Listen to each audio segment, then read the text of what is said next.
Hello, welcome back to Science from Home with me, your host. My name is Molly, and I am a librarian with Spokane County Library District. Today's experiment, we're gonna make a bouncy egg. For this, you're gonna need a jar of some kind. I used a glass. A raw egg, you don't want it to be hard boiled. Got that right here. And vinegar. And that's about it. This experiment does take a few days. So what you're gonna wanna do is put the egg in the glass and pour in the vinegar now. And then you'll start to see, it should start working pretty quickly, but it takes about 12 to 24 hours to really complete. So I have actually already started. So I put the egg in, poured in the vinegar, and I didn't know what it would do, but I put some blue food coloring in it. I did it again with blue food coloring just to see, because I'm not sure. So I'm gonna take this out. Really slippery. Ooh. This is super weird. Okay. Well,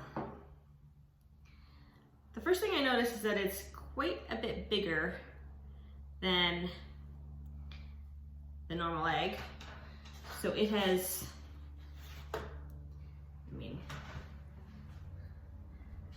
look at that size difference. And it has this, you can see this white stuff is coming off. So what the vinegar has done is it's pretty much dissolved the eggshell. And it can wipe it out. You can see that's the inside of the egg. And the egg, in theory, should be a little bit bouncy. I don't want to drop it from too high because I don't want it to explode. And you can take the eggshell all the way off. And that looks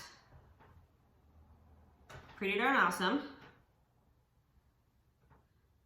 And pretty darn bouncy. So here's my blue one.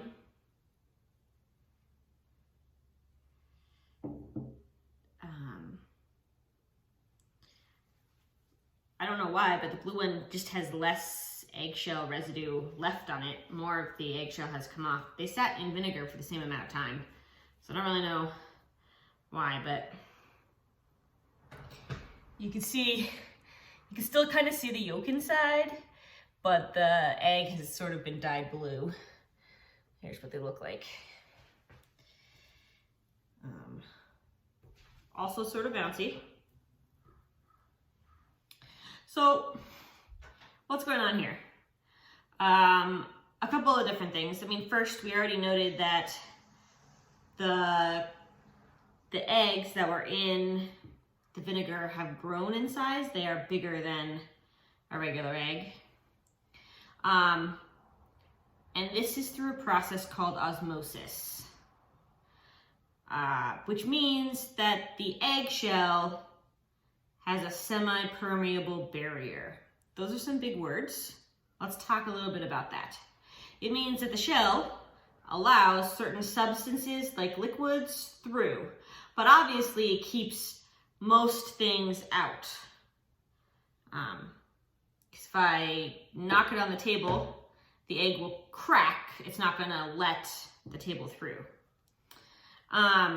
My colleague came up with a really, really great analogy for this, and so I'm going to borrow this from her. Thank you, Dana, shout out. In Star Wars, there are deflector shields. And they look like bubbles that encase certain objects like droids or ships or even the Death Star. So, and they protect those objects if someone like the rebels fire weapons at it, or vice versa. So the deflector shield is around the ship, and then the ship gets fired on, and then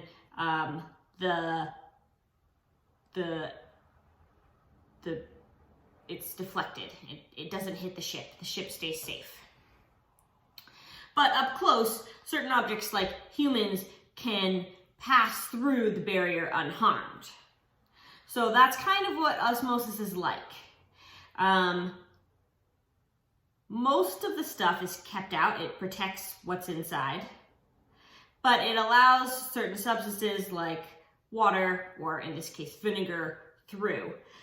So the eggs ended up absorbing, like inside the shell, they absorbed a bunch of the vinegar and they grew in size. Thanks, osmosis. We see osmosis a fair amount in like our human body.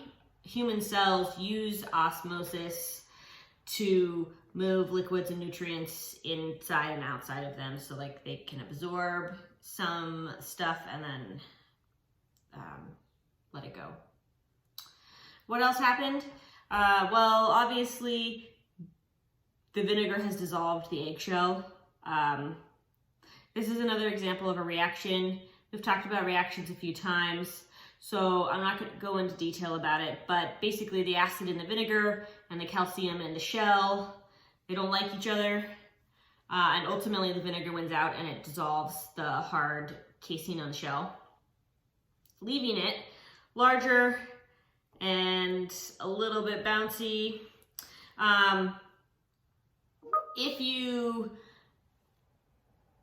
participate in this experiment and you want to get all of the eggshell, so you soak it for 12 to 24 hours, it starts to dissolve, and then you can rinse the eggs off under water, and that will help get rid of all the stuff that remains.